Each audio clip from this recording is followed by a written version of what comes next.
오늘 보실 하나님 말씀입니다. 마가복음 2장 우리 7절부터 22절까지 다 같이 함께 읽습니다. 예수께서 들으시고 그들에게 이르시되 건강한 자에게는 의사가 쓸데없고 병든 자에게라야 쓸데있느니라. 나는 의인을 부르러 온 것이 아니요 죄인을 부르러 왔노라 하시니라. 요한의 제자들과 바리새인들이 금식하고 있는지라.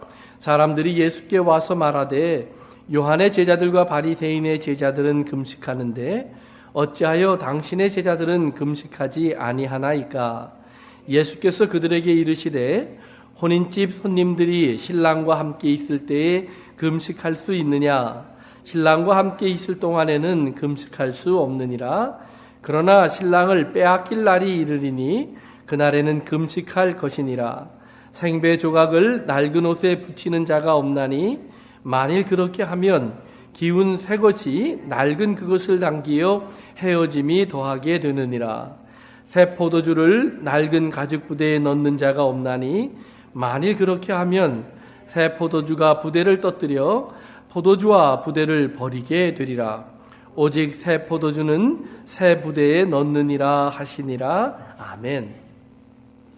오늘 본문의 말씀을 가지고 저는 여러분들과 같이 또 한번 예수님께서 마가복음에서 복음을 전하시면서 우리에게 주시는 하나님의 뜻을 또 한번 깨달아 보려고 합니다.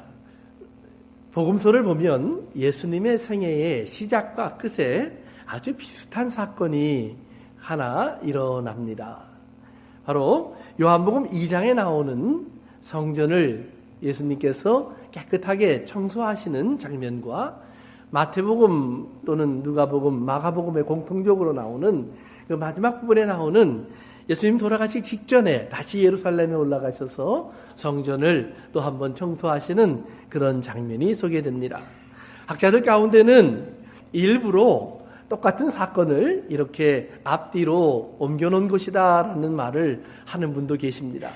그렇지만 우리는 그냥 성경에 나온 대로 한번 봅시다. 그러면 요한복음 2장에는 6월절에 예루살렘에 처음 올라가셨을 때 예수님은 성전을 찾아가셨습니다. 그리고 성전의 모습을 보고 예수님은 분노하셔서 노끈으로 채찍을 만들고 그 성전 안에서 모든 것들을 청소해 버리십니다. 또 마태복음 21장에 가보면 예수님이 땅에서 맞은 세 번째 6월절, 그때 예수님은 다시 한번 예루살렘으로 올라가셨고, 그리고 그 예루살렘 성전에 들어가셔서 똑같은 모습을 보시면서 상은 없고 양과 여러 가지 짐승들을 내어 쫓으면서 그들을 책망하시는 모습이 성경에 소개되어 있습니다. 그런데 그 두 개의 사건은 비슷하면서도 좀 다른 것이 몇 가지가 있습니다. 요한복음 2장에 예수님이 성전을 청소하실 때에는 먼저 채찍을 만들었다라는 말이 나옵니다. 그 예수님의 그 채찍을 만들고 휘두르는 모습은 아주 성난 들소와 같았습니다. 성경은 예수님의 그 모습을 표현하기를 하나님의 전을 사모하는 열심이 예수님을 아주 삼켜버렸다.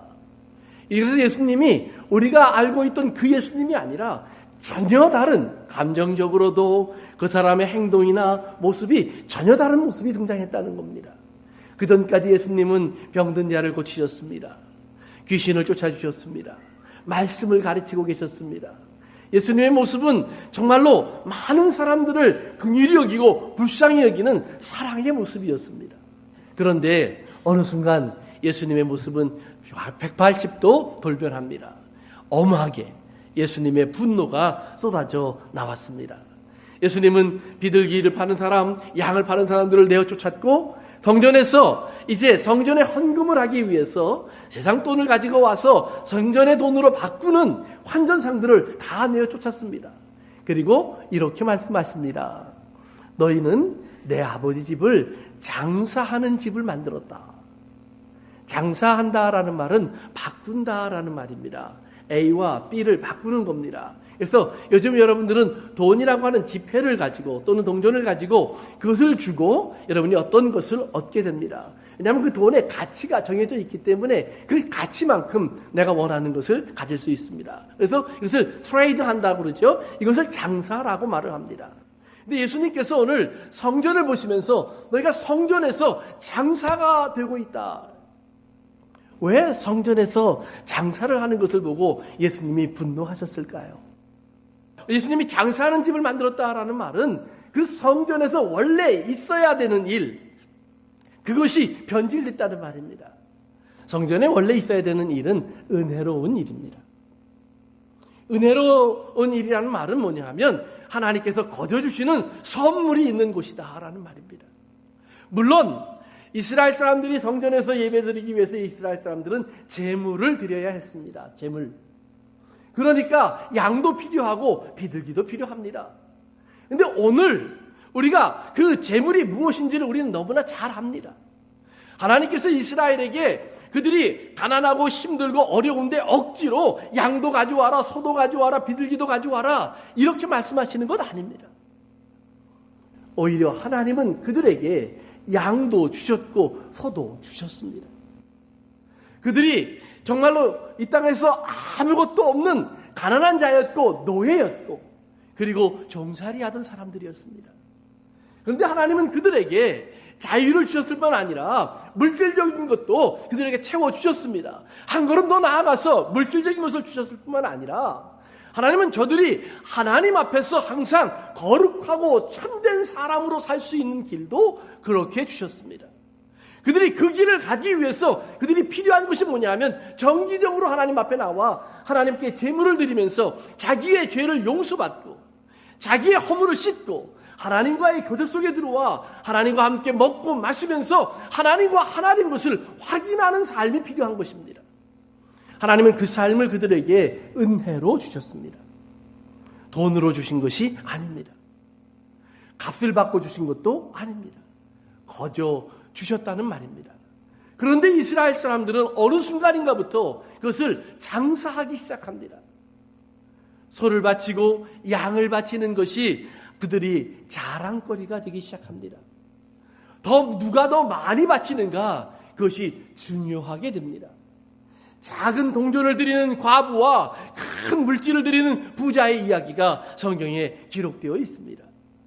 성전 안에 가까이 들어오지도 못하고 저 뒤편에 앉아서 기도하는 세리의 기도와 그 세리를 바라보면서 하나님 앞에 큰 소리로 기도하는 바리새인의 기도가 성경에 기록되어 있습니다.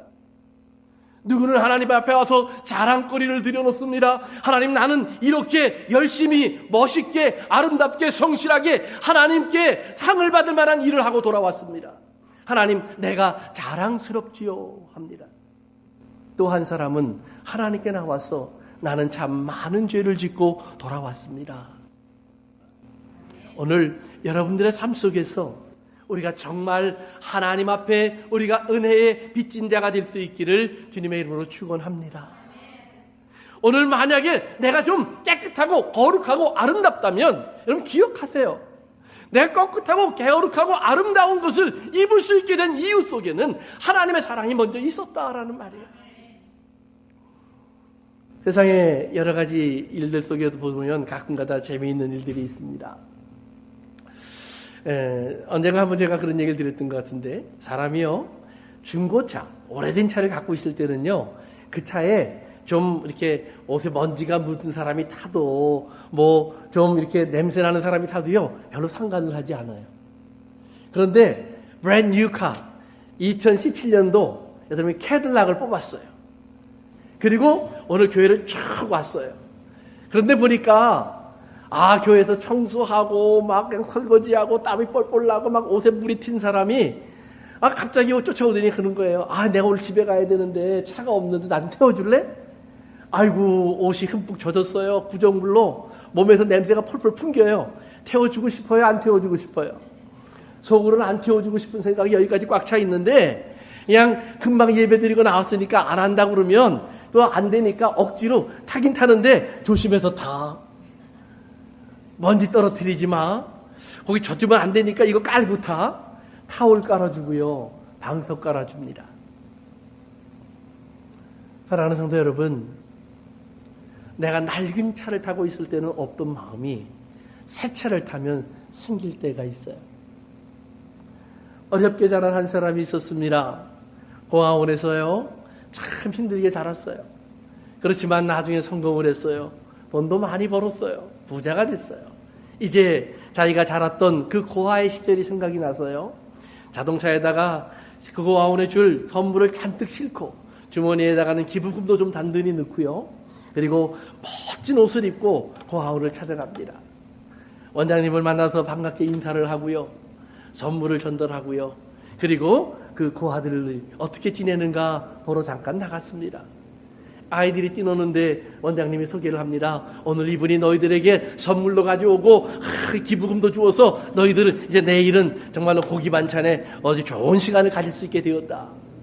아, 저쪽에서 놀던 아이들이요, 얼마나 좋은지 아이고 감사합니다. 그리고 와서 인사한다고요, 확 달려들기 시작해요. 근데 오는데 보니까 코가 질질 나오는 놈도 있고, 옷에 흙먼지가 뒤집어 쓴 아이도 있고, 손에 시커먼 진흙이 묻은 아이들도 있어요. 이 아이들이 와서 자기를 막 만지려고 그래요. 그럴 때 자기가 입고 있던 옷이, 이것이 몇천 불짜리 옷이에요. 그러면 만지라고 그러겠어요? 아니요, 한 발 뒤로 물러납니다.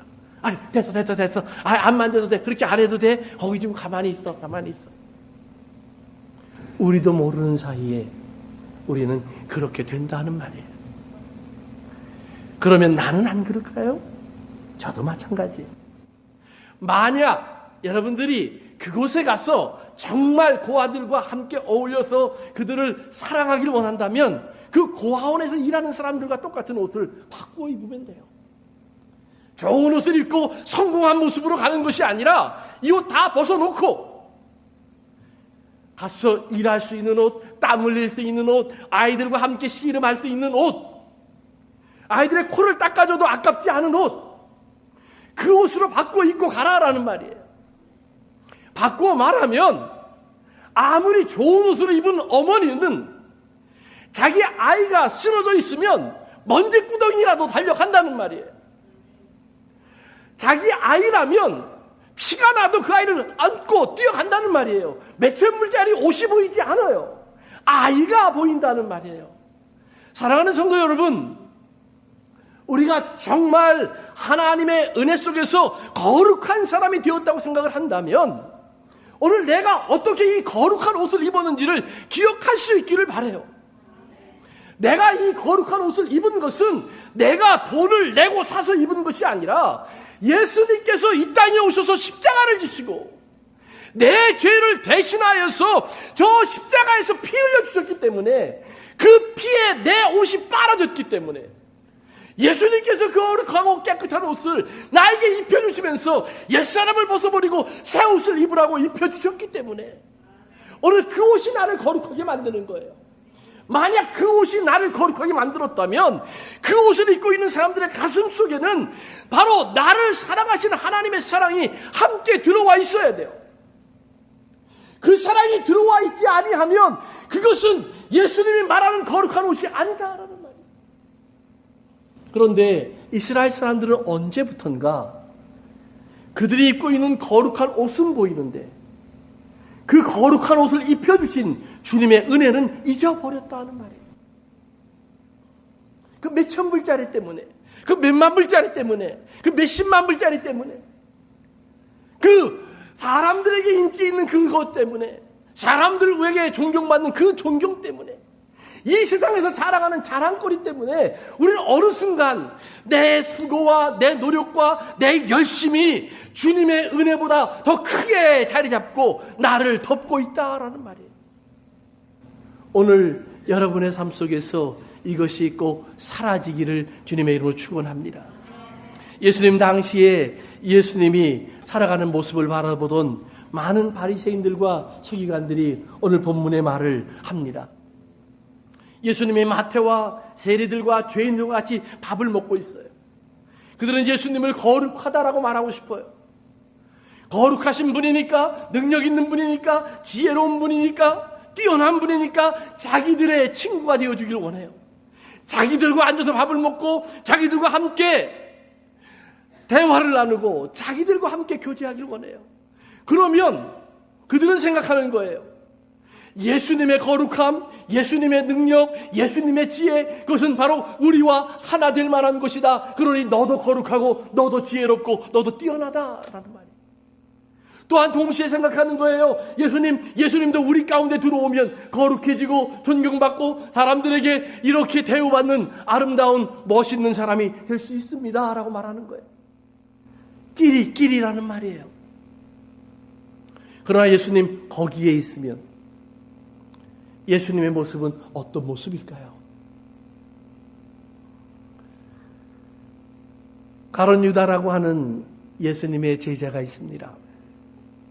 아마 우리 가운데 누구도요 자기 아이를 낳으면 내가 네 이름을 유다라 하리라 그러지 않을 거예요. 혹시 유다라는 아이의 이름을 들어본 적 있어요? 가끔 저 남미 쪽이나 또 중동 쪽으로 가면 이스라엘 사람들 가운데 있습니다. 아직도. 그러나 일반적인 기독교회, 특별히 개신교회, 우리 안에서는 유다라는 이름을 찾아보기 힘들어요. 왜요? 유다는 예수님을 팔아먹은 사람이에요. 예수님을 배반했어요. 유다는 예수님과 뭘 바꿨어요? 동전 30개와 바꿨어요. 장사한 거예요. 그런데 유다의 모습은 사실은 새로운 모습이 아니에요. 여러분이 창세기로 가서 아담의 모습을 보면 아담도 하나님과 자기 아내를 바꾸었어요. 하나님은 하지 말라고 한 것을 아담은 하와를 위해서 했어요. 트레이드 오프. 하와의 가치를 하나님의 가치보다 높게 놨어요. 아니 한 걸음 더 나가서 하와가 한 말을 보면, 뱀의 말을 들어보면, 하와에게 한 뱀의 말을 들어보면 네가 하나님같이 되리라.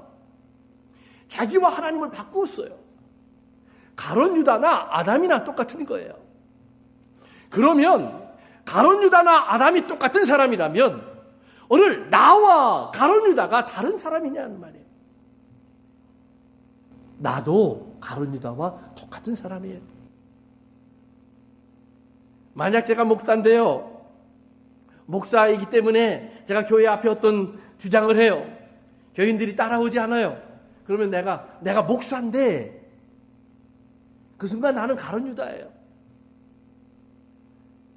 예수님이 제자들이 따라오지 않으니까 뭐라고 그랬어요? 그럴 줄 알았다고 그랬어요. 아니 미리 말씀하셨어요. 너희들은 못 올 거야. 그런데 성령이 오시면 그때 할 거야. 그때 할 거야. 그러니까 여러분들 조금 바깥으로 나가는 이야기지만 예수 믿으면서 성령 받고 싶으면 조심하세요. 성령 받으면 십자가를 사랑하게 되고 성령 받으면 하나님을 죽기까지 사랑하게 되고 성령 받으면 하나님 말씀대로 오른뺨 때리는 사람에게 왼뺨 돌려대야 되고 어디 가자고 하면 십리를 가요. 성령 받으면. 근데 성령 안 받으면 예수님 십자가를 져라 그러면 예수님 안녕히 가세요. 너를 매일 쳐라 그러면 예수님 대신 맞으세요. 가난, 고난, 아픔, 괴로움, 힘든, 어려움 아니 no thank you예요. 내가 왜 예수를 믿는데요? 좋은 것을 얻고자 함이에요. 내가 왜 예수를 믿는데요? 나이가 할 수 없는 힘든 일들을 해결하고 싶어서예요. 그런데 예수님은 막상 예수를 믿으면 우리에게 그것이 없어진다라고 하는 것이 아니라 그것이 있든 없든 무슨 상관이니 그냥 넌 난 따라와 그래요. 아니 성경에 나와 있는 그런 많은 기적이 왜 내 삶에는 일어나지 않아요? 그래도 예수님 내 은혜가 내게 좋게 해 그래요. 나를 찌르는 가시가 있는데 이것만 빼주면 안 돼요. 네가 받은 것 가지고 모자라니? 이렇게 물어봐요. 사랑하는 성도 여러분, 예수 믿는다고 하는 것은 지금 우리가 이 세상에서 알지 못했던 무언가, 어떤 비밀을 하나 아는 거예요. 그래서 복음은 비밀인데 이 비밀이 과거에는 드러나지 않았기 때문에 아무리 예수를 믿으면서도 자꾸 세상 것으로 바꿔야 돼요. 신앙생활하면 눈에 보이는 성전이 있어야 되고 손에 들고 다닐 수 있는 성경책이 있어야 되고 내가 겉으로도 깨끗하게 보일 수 있는 옷이 있어야 되고 사람들 앞에 자랑할 만한 성공이 있어야 돼요. 이게 하나님의 복이에요. 그러나 정말 예수 믿고 나면 이제 예수님이 오신 다음부터는 예수님이 보여주시는 것이 뭐냐면 내가 정말 하나님의 은혜의 사람이 되었으면 사랑을 하는 사람이 되었으면 그러면 사랑할 수 있는 옷으로 바꿔 입어라 라는 말이에요. 그래서 거룩한 옷을 입다가 이걸 벗어놓는 거예요. 그리고 이제 내가 설거지할 수 있는 옷을 입고 청소할 수 있는 옷을 입고 내가 땀 흘릴 수 있는 옷을 입고 내가 죄인 속에 들어갈 수 있는 옷을 입는 거예요. 예수님이 그래서 죄인 속에 들어가신 거예요. 예수님은 하나님의 나라의 모든 평안과 행복과 부여와 영광과 존귀를 다 내려놓고 그리고 우리처럼 될 수 있는 옷을 입었어요.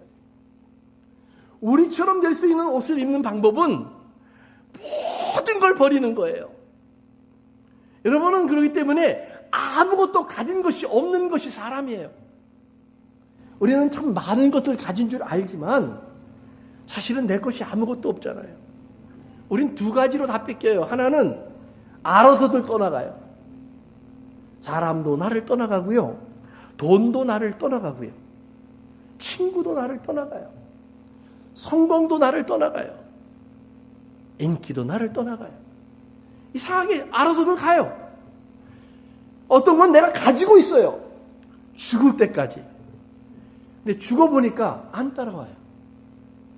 나만 가라 그래요. 두 가지로 우리는 다 잃어버려요. 다른 말로 말하면 내 것은 아무것도 없어요. 그렇기 때문에 예수님은 말씀하는 거예요. 너희가 이 땅에서 내 것이라고 생각하는 것은 불의한 재물이다 라는 말이에요. 재물인데 내 거라면 나랑 끝까지 같이 가요. 그러니까 하나님은 의로워요. 하나님은 한번 약속했으면 우리를 버리지 않아요. 같이 가세요. 우리가 죽으면 하나님이 죽든지 아니면 우리를 다시 살리든지. 그러니까 살아계신 하나님, 할렐루야. 저는 그 소리가 얼마나 좋은지 몰라요. 죽으신 예수님만 생각하면 나도 지옥에 가는 것 같은데 살아계신 하나님을 생각하면 나도 다시 일어날 거 아니에요. 무덤이 열릴 거 아니에요. 한번 제 무덤이 열리는 상상을 한번 해보세요. 얼마나 멋있겠어요? 촤. 사랑하는 성도 여러분, 우리의 삶 속에서 우리가 오늘 나의 나된 모습이 무엇인 줄을 알아야 돼요. 나를 나되게 하신 하나님의 사랑을 우리 가슴 속에 갖고 있지 않으면 우리가 갖고 있는 모든 신앙인의 모습은 다 가짜예요. 우리는 어느 순간인가부터 그러기 때문에 그 신앙인의 모습과 하나님을 바꿔버리면서 이게 하나님이야 라고 자꾸 자기를 하나님화시켜요. 아담이 된다는 말이에요. 가룟 유다가 된다는 말이에요. 그런데 예수님께서 우리에게 보여주시는 것이 있어요. 그것이 뭐냐 하면 이 땅에 사시는 예수님이 나는 항상 하나님과 하나야 라고 말씀하실 때 보면 예수님의 모습은 항상 우리 같은 모습, 죄인의 모습, 버림받는 모습, 오해받는 모습이에요. 그런데 그 모든 걸 하시면서 예수님 뭐라 그러냐면 이렇게 하는 것이 당연하다. 왜요? 세상은 나를 알지 못하니까. 세상은 나를 미워하니까. 그런데 그 미워하고 알지 못하는 세상 가운데 오셔서 예수님께서 분명하게 하나 만드시는 거예요. 세상이 아무리 발버둥 쳐도 여기에 임한 하나님의 나라를 바꿀 수 없다는 거예요. 예수님의 삶을 통해서 이 땅에 임한 하나님의 나라는 바뀌어지지 않는다는 거예요. 헤롯이 생각하는 하나님의 나라와 이스라엘의 바리새인들이 생각하는 하나님의 나라는 바뀌어지고 있어요. 세례 요한이 생각하던 하나님의 나라는 뭔가 제대로 맞지가 않는 것 같아요. 그러나 예수 그리스도께서 이 땅에 오시면서 가지고 오신 하나님의 나라는 든든히 서요. 어떤 환경, 어떤 조건, 어떤 전쟁, 어떤 환란에서도 무너지지 않고 딱 서버려요. 죽음 앞에서도 서요. 오늘 그 하나님의 나라가 이곳에 온 것을 믿으시길 주님은 축원합니다. 예수님께서 말씀하시는 거예요. 이스라엘아, 너희들은 언제부턴가 하나님의 거룩을 너희들의 자랑거리로 바꿔 버렸다라는 말이에요. 하나님의 거룩은 항상 하나님의 은혜와 사랑이었어요. 하나님의 공의와 정의였어요. 그 앞에 우리는 어떤 사람이었냐면, 하나님, 나는 알지도 못했습니다. 나는 하나님을 부를 줄도 몰랐습니다. 알지도 못했고 부를지도 모르고 나아갈 줄도 몰랐습니다. 보이지 아니하는 하나님의 형상을 나는 하나님 사람의 모습과 짐승의 모습과 이 땅의 우주 만물의 여러 가지 형상으로 바꾸어 버렸습니다. 그런데 오늘 하나님 내게 오셔서 내게 살아계신 하나님을 알게 해주신 것은 내 스스로가 아니요 하나님의 은혜인 줄을 믿습니다. 사랑하는 성도 여러분, 오늘 이 은혜를 은혜로 아는 사람은 그렇기 때문에 겉으로 거룩한 옷을 입지 않는다는 말이에요. 은혜를 은혜로 입는 사람은 마치 음식을 준비하는 종처럼 종의 옷을 입는다는 거예요. 왜? 모르는 사람들이 세상에 많으니까. 하나님의 자녀가 아니라 고와 같이 사는 사람들이 많으니까. 이 땅에서 하나님의 나라에 부유한 은혜를 받고 사는 사람이 아니라 그 가난에 목말라 사는 사람들이 많으니까. 거기에 나가 일할 수 있는 팔 걷어붙이고 땀 흘릴 수 있고 때로는 피 묻힐 수 있고 때로는 죄인의 자리에 텀벙 뛰어들 수 있는 그런 사람으로 되어 간다는 말이에요. 여기가 더러워져서가 아니라 이 안에 하나님의 사랑이 있기 때문에 라는 말이에요. 오늘 여러분의 가슴 속에 이 말씀이 들어갈 수 있기를 주의 이름으로 축원합니다. 예, 마태복음에 누가복음에 마가복음에 나오는 성전의 모습은 조금 다르게 소개됩니다. 예수님이 들어가셔서 거의 똑같은 모습을 보고 이제 상도 없고 비둘기 파는 사람을 내어쫓고 이제 양 파는 사람을 쫓아내십니다. 그리고 말씀합니다. 너희가 내 아버지 집을 도적의 구렬로 만들었다. 도둑놈의 소굴이 됐다는 말이에요. 이제 바꾸어 트레이드 오프 한 것 같고 모자라서 이제는 남의 것을 빼앗아오는 사람들이 되었다.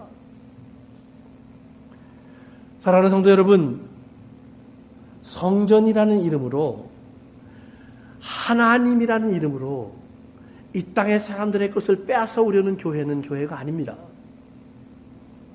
교회는 줄 곳이에요. 받을 곳이 아니에요. 우리도 오늘 헌금했잖아요. 제가 항상 말하는 거예요. 안 하셔도 된다니까. 11조요. 그때 안 하셔도 된다니까.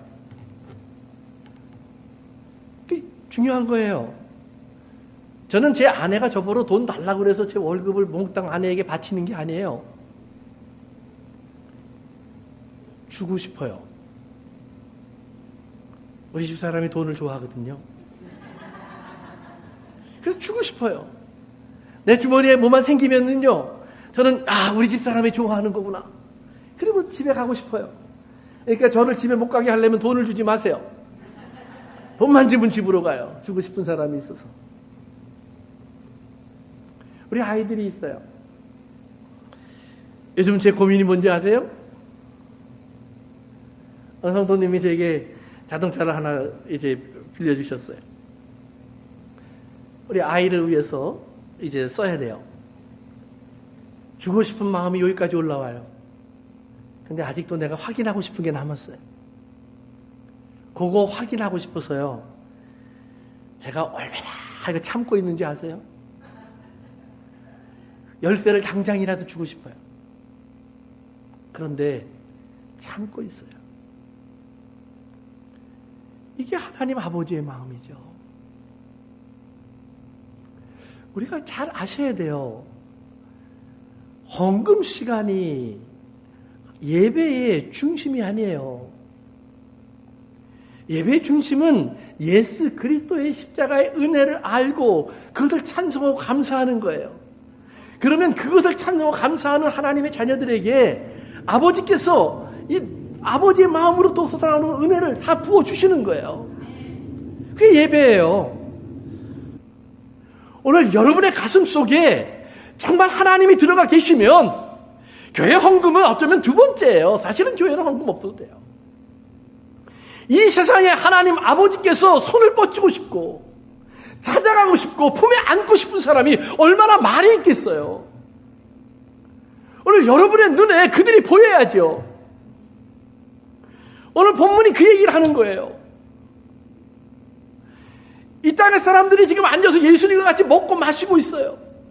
예수님이 그들의 대접을 받고 있는 게 아니라고 지난주에 말씀드렸어요. 마태를 부르면서 예수님이 뭐라고 그랬어요? 넌 날 따라오너라 그랬어요. 지난주에 오신 분들은 이 설교 기억나세요? 날 따라오너라. 그러니까 마태가 따라가니까 어디로 가요? 마태 집으로 가요. 그런데 예수님이 니네 집이다 그러지 않고 내 집이다 그러고 들어가시는 거예요. 그리고 턱 앉더니 내가 배가 고프다. 예수님 먹을 거 갖다 드리려고 했더니 제자만 벌써 여러 명이에요. 그리고 구경 온 사람들이 잔뜩이에요. 예수님이 저들도 다 나를 보고 싶어하는 내 손님이니 다 대접하여라. 마태가 무슨 죄가 있어요? 다 대접하는 거예요. 왜? 마태는 예수님을 만나는 순간 종이 됐어요. 예수님의 종이 될 수 있으면 행복했어요. 자기의 모든 것은 더러웠어요.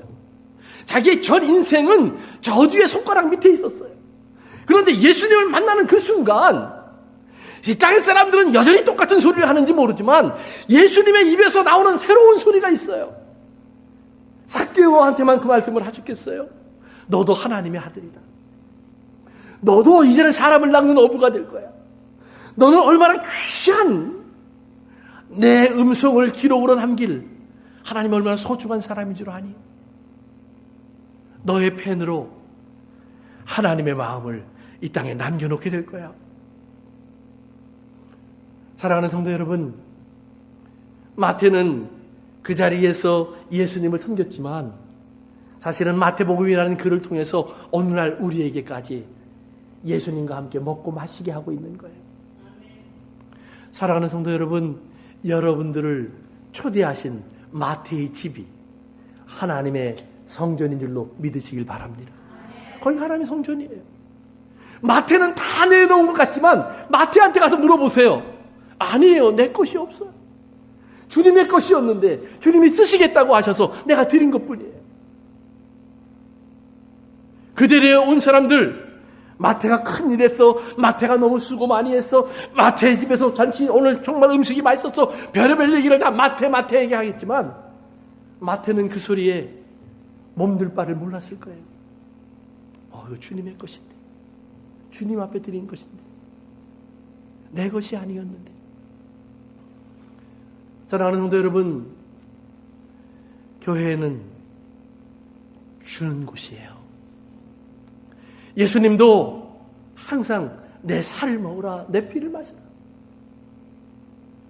예수님의 손에 돈을 들고 나누어주면 제가 항상 말하잖아요. 얼마나 좋겠어요.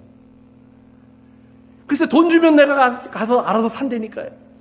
아이들이 나에게 물어봐요. 아빠 생일날 무슨 선물 사줄까? 굉장히 간단한 답이 있어요. 입에서 여기 나오려고 말라고 하는 거 있어요. 뭐예요? 그린. 대통령 얼굴 박혀있는 그린인데 유명한 사람 말고 조금 덜 유명한 사람. 왜? 유명한 사람은 1달러짜리에 있고요. 덜 유명한 사람은 100달러짜리에 있어요.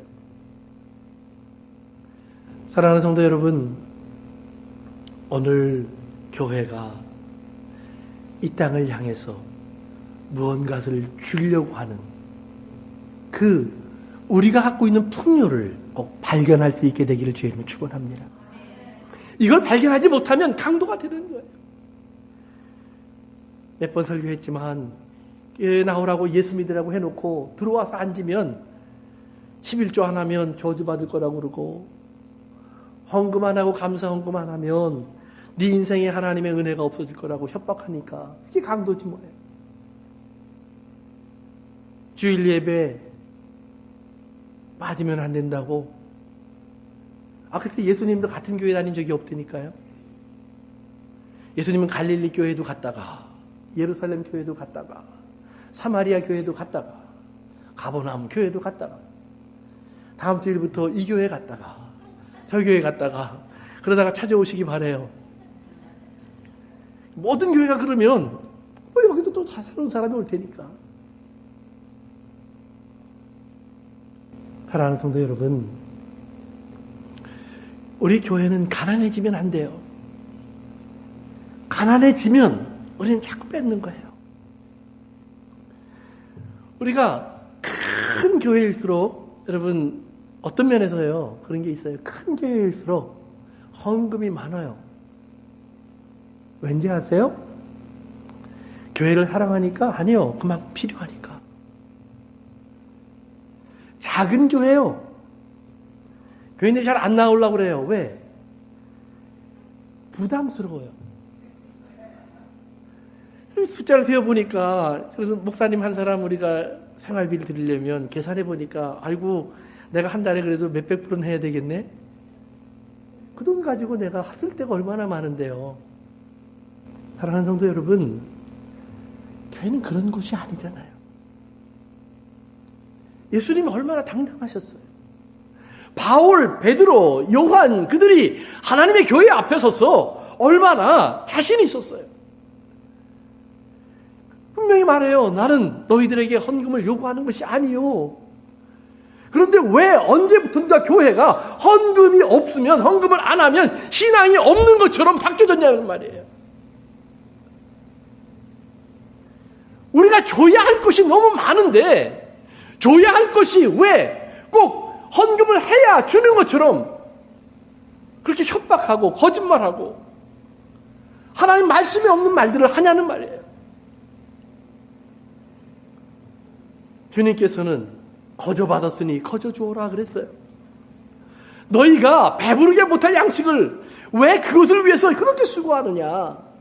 내가 너희에게 주려고 하는 이 생명의 양식은 값없이 돈 없이 와서 살아. 오늘 이 교회 속에 이런 양식이 넘치기를 간절히 바랍니다. 사랑하는 성도 여러분, 그렇기 때문에 우리는 성전, 성물, 성일 이런 성자를 많이 조심해야 돼요. 이 세상에 더 이상 눈에 보이는 성전은 없어요. 때문에 성전을 붙여놓고 하는 모든 신앙의 강요는 다 잘못된 거예요. 여러분이 성전에 주일마다 나와야 돼요?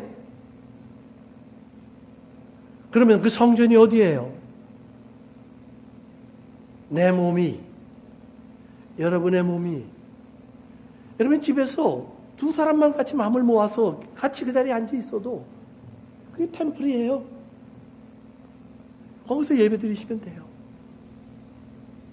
성일, 주일 성수, 성경 어디에 그런 말이 있어요? 일주일에 하루는 쉬세요. 그것이 여러분들에게 영육간으로 좋아요. 쉬는 날 푹 쉬세요. 예배드리기 위한 날 마음으로 정하세요. 그 시간 마음으로 정하세요. 그리고 하나님과 당신 사이에서, 나 사이에서 이 예배의 시간을 귀히 여기세요. 왜? 그것이 하나님과 나와의 친밀한 교제의 시간이니까. 부부가요, 사회생활 하듯이 만나면 그럼 부부가 아니죠. 그렇죠? 사회생활 하듯이 함께 하지만 어느 순간에는 두 사람만의 공간이 있어야 돼요. 시간이 있어야 돼요. 마찬가지예요. 신앙생활도 우리가 다 함께 하는 것 같지만 어느 순간 우리는 하나님과 나와의 은밀한 시간이 필요해요. 그 시간, 이 땅에 나가서 우리가 전도도 하고 열심히 봉사하지만 하나님의 사람들이 한 몸이 되어서, 우리가 되어서 하나님과 우리가 되어 있는 그 하나님을 누릴 수 있는 그 귀한 시간이 소중해요. 이거 모르면 예배 시간 그저 예배 시간이에요. 이 소중함이 알면 그건 어떻게든지 가는 거예요. 몇 년 전 TV에 나온 광고 중에 그 크리스마스에 대한 광고가 있었어요. 어떤 할아버지가요, 크리스마스가 다가오니까 트로이도 만들고요, 집을 꾸미고 막 이렇게 흥분하기 시작해요. 왜냐하면 이제 아이들이 다 올 테니까. 집에 보니까 할머니도 돌아가시고 혼자 살아 계세요. 그러니까 아이들 오는 날만 기다리는데 크리스마스가 저 밑에 보여요, 달력 밑에. 그래서 음식도 사다 놓고 다 준비하고 있는데 카드가 왔어요. 큰아들이 Dad, I'm sorry, I'm so busy. I could not make it. 이번 크리스마스 때 못 갈 것 같아요, 아버지. 사업하느라고 나는 홍콩에 가 있어요. 딸은 나는 의사인데 지금 병원에서 일하느라고 너무 바빠서 시간을 낼 수 없을 것 같아요. 기다리는 아이들의 카드가 왔는데 열어볼 때마다 못 온다, 못 온다, 못 온다는 말이에요. 아버지가 절망을 해요. 그리고 장면이 바뀌어요. 홍콩에 있는 아들에게 전화가 왔어요. 무슨 전화를 받는지 전화를 받다가 전화를 툭 떨어뜨리고 주저앉아요. 병원에서 일하는 딸에게 전화가 왔어요. 무슨 전화가 왔는지 금방 진료를 하기에 뛰어가던 딸이 주저앉아서 고개를 푹 숙이고 있어요. 또 다른 아들에게, 또 다른 자녀에게 다 소식이 전해졌어요. 그리고 며칠 후 그들이 다 모여들었어요. 아버지의 집에 불은 꺼져 있고요, 캄캄해요. 가족끼리 다 모여들어서는 이제 빙 둘러 응접실에 앉아서 돌아가신 아버지를 생각하고 있어요. 한참 그 자리에 앉아서 아버지를 생각하는데 갑자기 불이 켜지더니 짜잔, 산타클로스가 아니라 아버지가 나타났어요. 아이들은 깜짝 놀랐고 물어봅니다. 왜 이런 일을 하셨어요? 장례식을 미리 치르느라고. 내가 죽은 다음에 오는 너희들 얼굴이 아니라 내가 미리 장례식 하는 셈 잡고 너희들 한 번 더 보고 싶어서. 성도 여러분, 예배는 그런 거예요. 나를 보고 싶어 하시는 하나님 아버지와 내가 바쁘고 분주하지만 어느 순간 그 죽음의 소식을 들었을 때 벌썩 주저앉아서 하늘이 무너지는 듯한 그런 절망을 느끼는, 먹먹함을 느끼는, 허전함을 느끼는 그분의 존재를 깨닫는 거예요. 달려가서 만나는 거예요. 모든 것을 내려놓고 갈 수 있을 만한 이유가 거기에 존재하는 거예요. 오늘 여러분들에게 이런 날이 찾아가기를 주님은 축원합니다. 십자가에 돌아가신 예수님의 소식은 우리를 주저앉게 하지만 주저앉은 우리들에게 찾아와서 문을 두드리며 찾아 들어오신 예수님을 보며 깜짝 놀라는 우리들에게 예수님은 말씀하잖아요. Peace be with you. 샬롬. 평안하라. 성령을 받으라. 사랑하는 성도 여러분, 오늘 하나님의 교회는 강도가 되어서 저 사람을 죽이고 장사꾼이 되어서 저 가난을 정죄하는 것이 아닙니다. 진정한 하나님의 교회는 하나님의 은혜가 넘쳐서 거저 줄 수 있는 생명의 양식을 가지고 있는 곳입니다. 빈손 들고 들어오지만, 아니 부자가 돈을 들고 들어와도 살 수 없는, 내가 돈을 들고 사겠습니다고 하면 하나님의 것을 돈을 주고 사겠느냐? 이 저주받은 사람아, 내 돈과 함께 내가 망하리라. 오늘 우리가 정말 가지고 있어야 될 하나님의 이 큰 은혜의 복음을 우리가 다시 한번 기억할 수 있기를 바랍니다. 왜 예수님이 그렇게 앉아 있을 수 있었는가? 거룩한 성전도 아니고 아름다운 교회도 아니고 거룩하고 착하고 의로운 사람들이 모여있는 그 바리새인들의 그룹이 아니라 세리, 장기, 도둑놈, 강도, 손가락질 받는 그 사람들 속에 들어가서, 그러나 그들의 배고픔 속에 당신의 살을 주고 당신의 피를 주는 그 잔치를 베풀고 있을까? 그래서 오늘 성경 본문에 보면 예수님이 저들과 함께 잔치할 때 앉아있는 모습을 성경에 보면 그냥 식탁에 앉아있다 그러는데, 그 앉아있다라는 말이 병상에 누워있다라는 말과 똑같은 말이에요. 예수님은 이 땅에 오는 순간 거기에 누워있는 분이 되셨다는 말이에요. 근데 거기에 누워있는데 병든 자들이 오면 예수님이 내 죄가 사함을 받았다 그러셔요. 문둥병자가 오면 내가 깨끗함을 받았느니라 그러셔요. 소경이 오면 그의 눈을 뜨게 해주세요. 사랑하는 성도 여러분, 죄인이 오면 그곳에서 잔치가 벌어지고 있음을 알 수 있어요. 버림받은 사람이 오면, 이 땅에서 누구도 위로할 수 없는 외로운 자가 오면, 과부된 자요, 고아된 자요, 버림받은 사람, 자식을 잃어버리고 탄식하며 펑펑 울고 있는 라헬의 운물을 갖고 있는 사람, 그들이 오면 예수님을 보면서 버림받았던 저주받은 아들이 오늘 내 곁을 다 떠나서 나는 이 땅에서 절개받고 버림받은 사람 같았는데, 그 자리에 예수님이 앉아있고, 그 예수님의 앉아계심 속에서 나오는 음성 속에서 하나님의 사람들이 일어나 있어요. 내 모습이 거기에 들어와 있고, 내 자녀가 거기에 들어와 있고, 내 친구가 거기에 들어와 있고, 이 나라와 이 시대 속에서 버림받은 하나님이 잃어버린 영혼들이 거기에 들어와 있다는 말이에요. 사랑하는 성도 여러분, 오늘 예수님이 분명히 말씀합니다. 나는 의인을 부르러 온 것이 아니라 죄인을 부르러 왔다고요. 나는 너희들에게 알게 하고 싶은 것이 있는데, 하나님은 자비를 원하고 제사를 원치 않는다고요. 오늘 여러분들의 삶 속에 하나님의 이 은혜가 함께 하시기를 주의 이름으로 축원합니다. 기도하겠습니다. 사랑하는 성도 여러분, 여러분들의 삶 속에 우리 주님이 오셔서 여러분을 새 옷으로 갈아입히십니다. 의인의 옷으로 갈아입히십니다. 여러분의 가슴 속에 하나님의 성령의 감동 속에 하나님의 사랑을 알게 하십니다. 사랑을 입은 자, 잠시 기도합니다.